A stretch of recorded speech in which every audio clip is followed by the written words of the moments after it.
이번 시간에는 제 귀 중에서 청각과 관련해서 조금 추가적으로 설명을 드린 다음에 코로 넘어가 보도록 하겠습니다. 청각의 성립 경로는 첫 번째로 소리가 와야겠죠. 이 소리가 귓바퀴로 간 다음에 웨이도로 이동을 하고요. 그 다음에 고막으로 이동을 합니다. 그 다음에 귀 속 뼈로 이동을 해서 소리가 증폭이 되고요. 그 다음에 달팽이관에 청각세포가 있었죠. 여기로 도달을 하게 돼요. 얘가 신호를 변환을 해서 청각신경으로 전달해 주고요. 최종적으로 뇌로 도달을 하게 됩니다. 그래서 얘를 더 자세하게 살펴보면 소리가 고막을 진동을 시켜요. 그러면 얘가 귓속뼈를 지나면서 증폭이 되고요. 얘가 달팽이관에 전달된다 라고 생각을 해주시면 돼요. 그래서 흐름을 보면 소리가 진동이 되고 진동이 증폭이 됩니다. 그래서 소리, 진동, 증폭 이런 흐름을 살펴보시면 됩니다. 그러면 평형감각에 대해서도 빠질 수가 없겠죠. 먼저 반고리관에 대해서 살펴볼게요. 이 반고리관은 상관, 후관, 수평관으로 구성이 되어 있습니다. 여기에서 받아들인 자극이 있는데 얘가 평형 감각 신경으로 가게 됩니다. 얘가 뇌로 가서 몸의 회전을 감지하게 돼요. 상관은 yes, 후관은 no, 상관이 yes, 후관은 갸우뚱, 그리고 수평관은 no 하는 도리도리 생각하시면 돼요. 그래서 이렇게 세 가지를 감지한다 라고 생각하시면 되고 얘가 바로 몸의 균형을 유지하는 기능이다 생각하시면 되고요. 그 다음에 이석기관 살펴볼게요. 그리고 앞 시간에도 말씀드렸다시피 얘를 전정기관으로 보기도 해요. 이거 합쳐서 전정기관 하기도 하고 이것만 전정기관 하기도 합니다. 얘는 난형낭, 구형낭으로 구성이 되었죠. 여기에서 받아들인 자극이 평형, 감각, 신경으로 가게 되고요. 얘가 뇌로 가고 얘가 몸의 기울어짐을 감지를 하게 됩니다. 얘가 바로 몸의 균형을 유지한다 라고 생각을 해주시면 돼요. 그래서 반고리관, 이석기관이 각각 회전, 기울어짐 담당해서 몸 균형 유지한다 라고 생각해 주시면 되고 그리고 신경이 청각이랑 다르죠. 청각은 청각신경이고요. 평형감각은 바로 평형감각신경이다. 이렇게 체크를 해주시면 돼요. 신경도 다르고 그리고 기관도 다르다 생각해 주시면 되고요. 여기까지 해서 마무리를 하려고 했는데 이게 참고사항이긴 한데 그래도 이 부분을 알면 좋을 것 같아서 한번 참고사항으로 설명을 드리기 위해서 한번 이 부분을 준비해 보았습니다. 이석증이랑 메니에르병이라는 게 있거든요. 그래서 이 질병들에 대해서 조금 살펴보고자 한번 공통점 차이점을 살펴볼게요. 이석증은 아마 많이 들어봤을 것 같아요. 이석증은 굉장히 친숙한 존재이기 때문에 많이 들어봤을 것 같은데 메니에르병이라는 게 굉장히 생소할 거예요. 그래서 이석증과 한번 비교를 해보시면 좋을 것 같아요. 일단 공통점은 어지러운 증상입니다. 얘도 걸리면 어지럽고요. 얘도 걸리면 어지러워요. 그러면 차이점이 뭐냐라고 할 수 있는데 원인이 달라요. 이석증은 이석이 이석기관이 아니라요. 여기에서 반고리관으로 이동을 합니다. 이석기관에 이석이 있었잖아요. 근데 그냥 뚱딴지같이 갑자기 반고리관으로 이동을 해요. 이렇게 이동하게 되면 원위치에 이석이 없죠. 그래서 사람이 어지럽게 느끼게 됩니다.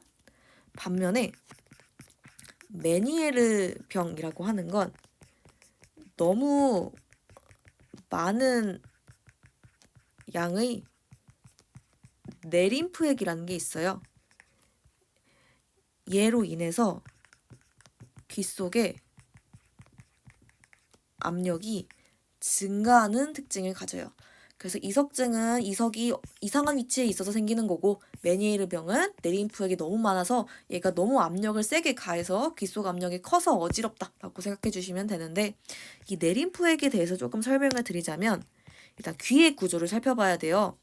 귀는 외이, 중이, 내이 생각하시면 되는데, 얘가 가장 외니까 바깥 외자죠. 가장 바깥 생각하시면 되고, 얘는 중이니까 중간 생각하시면 되고요.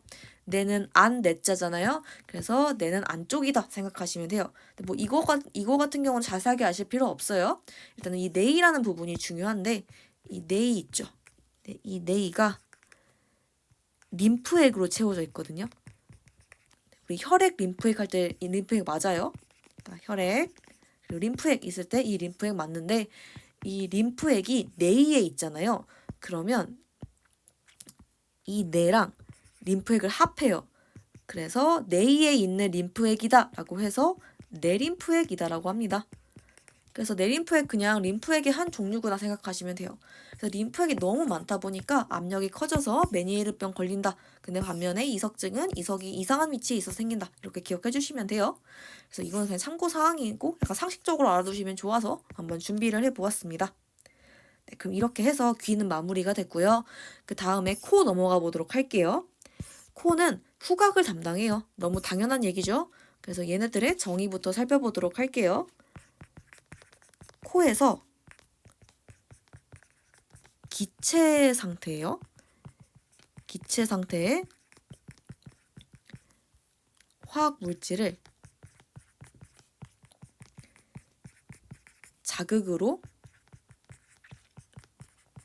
받아들여 냄새를 느끼는 감각이다 라고 생각해 주시면 돼요.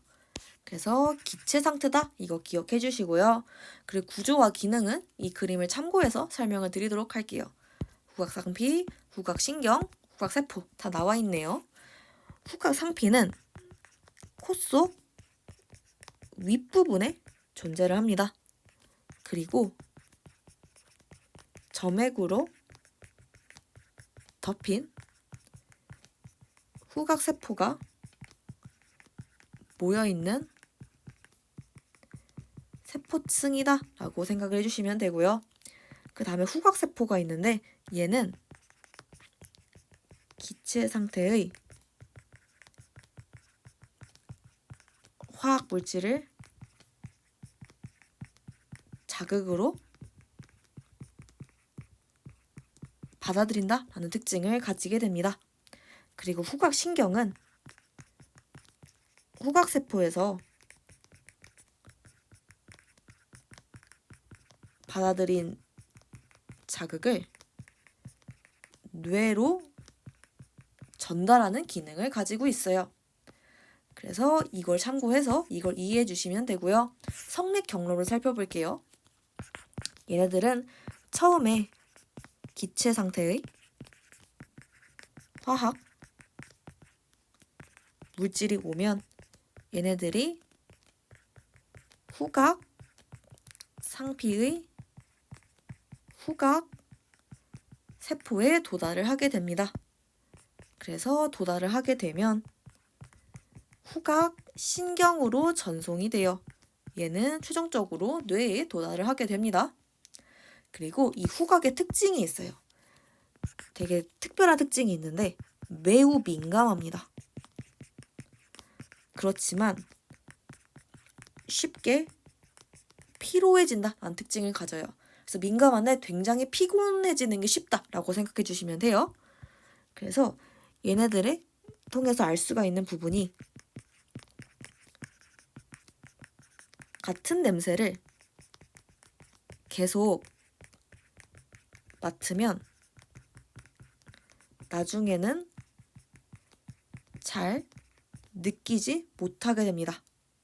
그리고 다른 냄새에 자극이 오면 빠르게 맡을 수 있다라는 특징을 가져요. 이러한 특징으로 인해서 생존에 유리해지게 돼요. 얘네들이 생존에 유리할 수 있는 이유를 한번 예시를 들어볼게요. 크게 2가지 정도 예시를 들어볼게요. 꽃 냄새를 즐기던 토끼가 있다고 해볼게요. 근데 만약에 포식자인 호랑이가 근처에 오게 됩니다. 그러면 호랑이 냄새를 맡게 돼요. 즉 꽃냄새에 취해서 되게 평화롭던 토끼가 갑자기 포식자인 호랑이가 오잖아요. 그럼 호랑이 냄새를 바로 맡아요. 꽃 냄새에 취해서 여기에 매몰되는 게 아니라 바로 호랑이 냄새를 맡아요. 그러면 당연히 도망가야겠죠. 그러면 빠르게 도망을 할 수가 있습니다. 만약에 적응이 느리고 둔했어요. 그러면 꽃냄새 계속 즐기고 있다가 호랑이 온지도 모르고 잡아먹혔겠죠. 근데 다행히도 민감하기 때문에 이 꽃 냄새 맡다가 갑자기 호랑이 냄새 나요. 그러면 이상한데 하고 빠르게 도망가서 생존을 할 수 있었다라고 생각을 해주시면 되고요. 그리고 하나 예시를 들어볼게요. 악취로 힘든 상황이 있다고 해봅시다. 지금 굉장히 냄새가 고약한 상황이에요. 근데 갑자기 향기가 어디선가 불어옵니다. 그러면 곧바로 괜찮아집니다. 예를 들어서 진짜 여기는 뭐 쓰레기장이에요. 너무 악취가 심해요. 그래서 너무 힘든데 갑자기 되게 좋은 막 향수를 누가 뿌렸어요. 그러면 곧바로 이 악취 냄새는 언제 났냐라고 생각할 정도로 악취는 언제 났지? 라고 할 정도로 굉장히 증상이 확 괜찮아져요. 만약에 쓰레기장이었어요. 그래서 계속 냄새가 안 좋아요. 근데 여기에 매몰되어 있었으면 향기가 있든 말든 계속 힘든 상황이 발생을 해서 정신적으로 많이 힘들었겠죠. 하지만 갑자기 좋은 냄새 나니까 언제 악취 있었어? 라고 하면서 곧바로 향기에 취해서 괜찮아집니다.